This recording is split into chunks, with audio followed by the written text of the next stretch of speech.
چند دعائیں بہت ضروری ہیں جو ان لیلۃ القدر میں آپ نے کثرت سے مانگنی ہے۔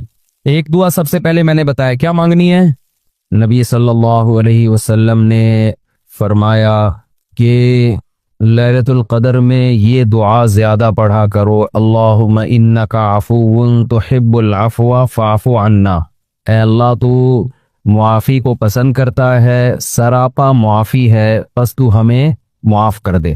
قرآن میں 2 جگہ اللہ نے لیلۃ القدر کی فضیلت بیان کی، ایک سورہ دخان میں اور ایک سورہ قدر میں۔ سورہ دخان میں کہا انا انزلناہ فی لیلۃ مبارکہ، ہم نے اس قرآن کو نازل کیا برکت والی رات میں، اور سورہ قدر میں ہے انا انزلناہ فی لیلۃ القدر، ہم نے قدر کی رات میں اس کو نازل کیا۔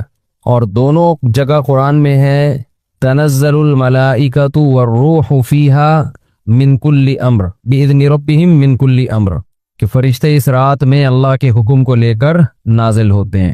اور سورہ دخان میں کہا فیہا یفرق کل امر حکیم، ہر حکمت والے فیصلے اس رات میں کیے جاتے ہیں۔ تو یہ سب لیلۃ القدر کے بارے میں ہے، اس کو لوگ شب برات پر لے جاتے ہیں۔ اور قرآن میں ہے خیر من الف شہر، 1000 مہینے سے بہتر ہے۔ تو اس لیے لیلۃ القدر کو تلاش کرنا چاہیے، ہمیں متعین طور پر وہ بتائی نہیں گئی ہے، بتایا گیا تھا نبی صلی اللہ علیہ وسلم کو لیکن آپ کو بلا دیا گیا۔ اس میں حکمتیں ہیں، مصلحتیں ہیں۔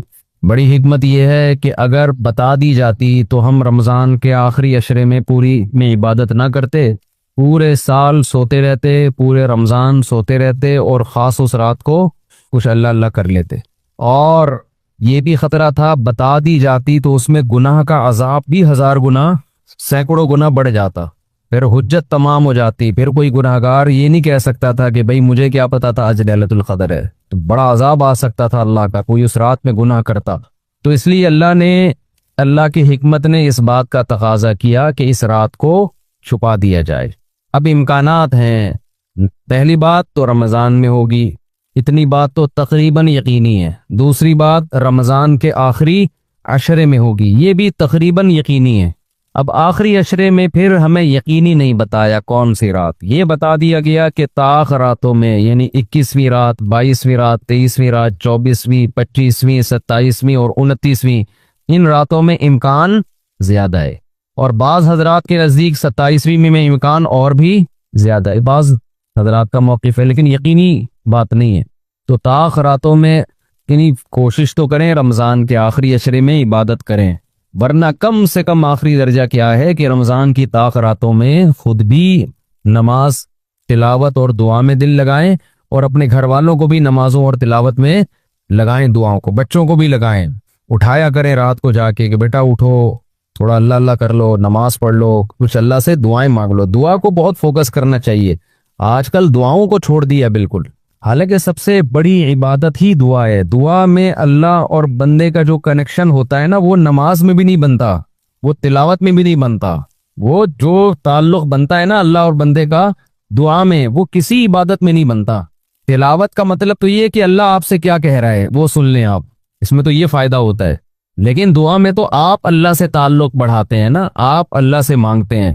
اس لیے ان راتوں میں خوب گڑ گڑا کے لمبی لمبی دعائیں مانگنے کا معمول بنائیں۔ اعتکاف والے ساتھی بھی بیٹھ جائے کریں اکیلے میں، کہیں کچھ کر لیں، اللہ اللہ سب کچھ مانگ لیں، یہ سوچ کر کہ جو مانگیں گے اللہ ہمیں وہ دے گا۔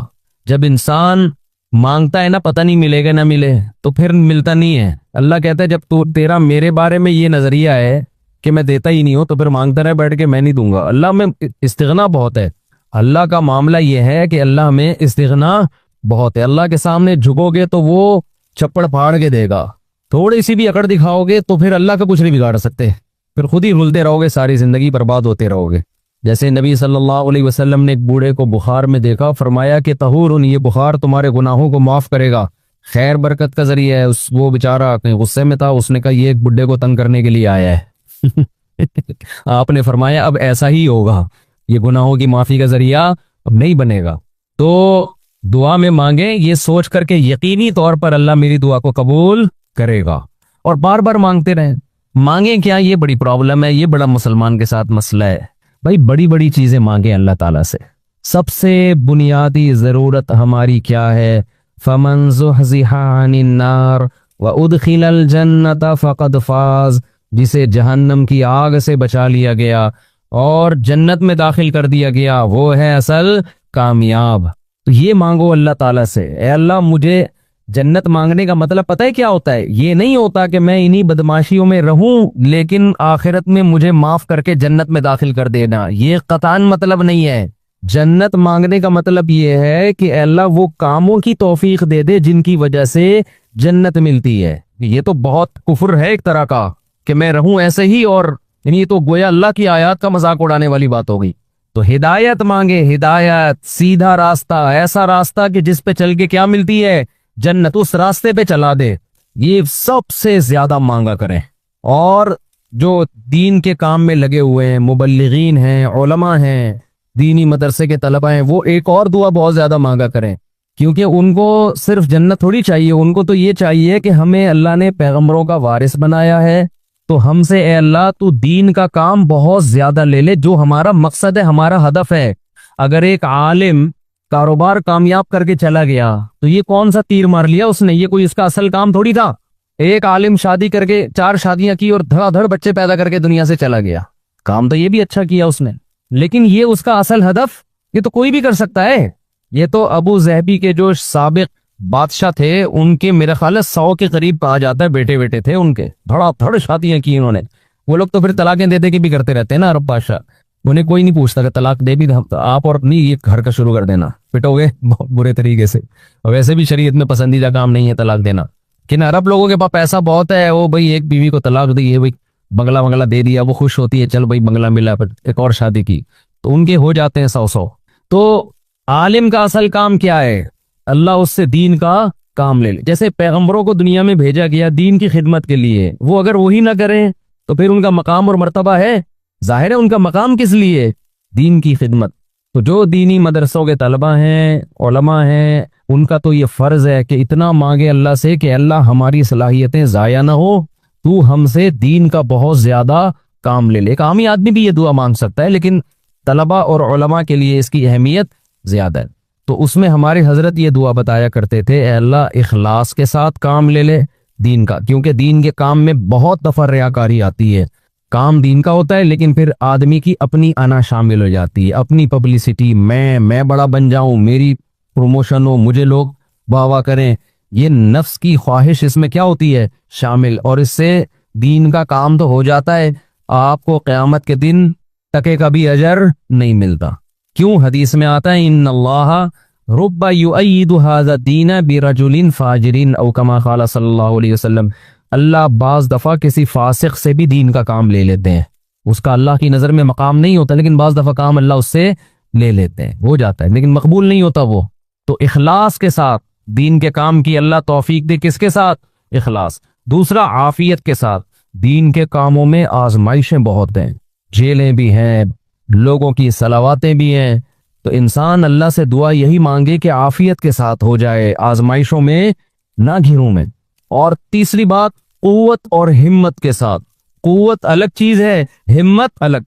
پاور بھی ہو میرے پاس کام کی، کمزور آدمی دنیا میں کام نہیں کر سکتا، تو کام بھی قوت کے ساتھ ہو، پاور کے ساتھ، جاندار کام ہو، کچھ کر کے جاؤں دنیا سے، لوگ کہیں بھائی، لوگ کہیں نہ کہیں، اللہ کہے کہ کچھ کر کے گیا ہے۔ لوگ کو بعض دفعہ پتہ ہی نہیں ہوتا، کر کوئی اور رہا ہوتا ہے، کیش کوئی اور کرا رہا ہوتا ہے، تو اللہ کو پتہ ہے، اللہ کہے کہ واقعی تو کچھ کر کے آیا ہے۔ اور چوتھا، ہمت کے ساتھ۔ طاقت ہوتی ہے، بہت سے طاقتور ہم نے دیکھے ہیں سستی کی وجہ سے کام نہیں کر رہے ہوتے، پوستیوں کی طرح پڑے رہتے ہیں۔ وہ پاور بھی ہوتی ہے، بولنے کی طاقت، چلنے کی طاقت، دوڑنے کی طاقت، لیکن کیا ہر دوڑنے والا دوڑتا بھی ہے؟ اس کے لیے ہمت بھی تو چاہیے نا۔ کمزور میں ہمت ہوتی ہے، طاقت نہیں ہوتی۔ طاقتور میں، یعنی اگر کمزور میں ہمت ہو، طاقت نہ ہو، وہ بھی کسی کام کا نہیں۔ آپ میں طاقت ہے مگر ہمت نہیں ہے، آپ بھی کسی کام کے نہیں ہیں۔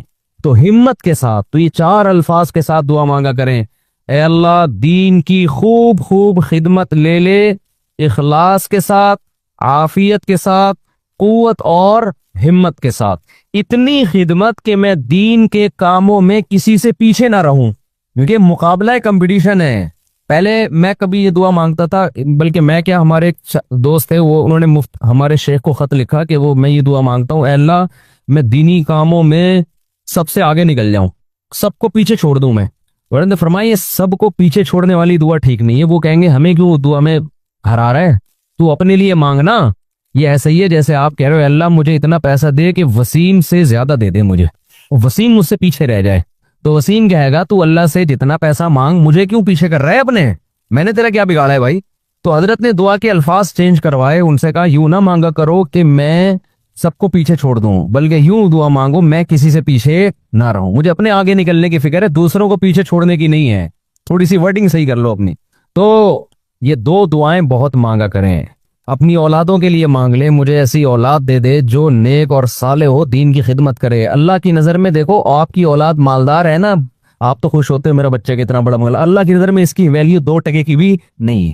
اگر اللہ کی نظر میں ان پیسوں کی, گاڑی بنگلے کی کوئی 2 ٹکے کی حیثیت ہوتی نا, تو موسیٰ کلیم اللہ کو اللہ سب سے زیادہ مال دیتا, سب سے زیادہ مال.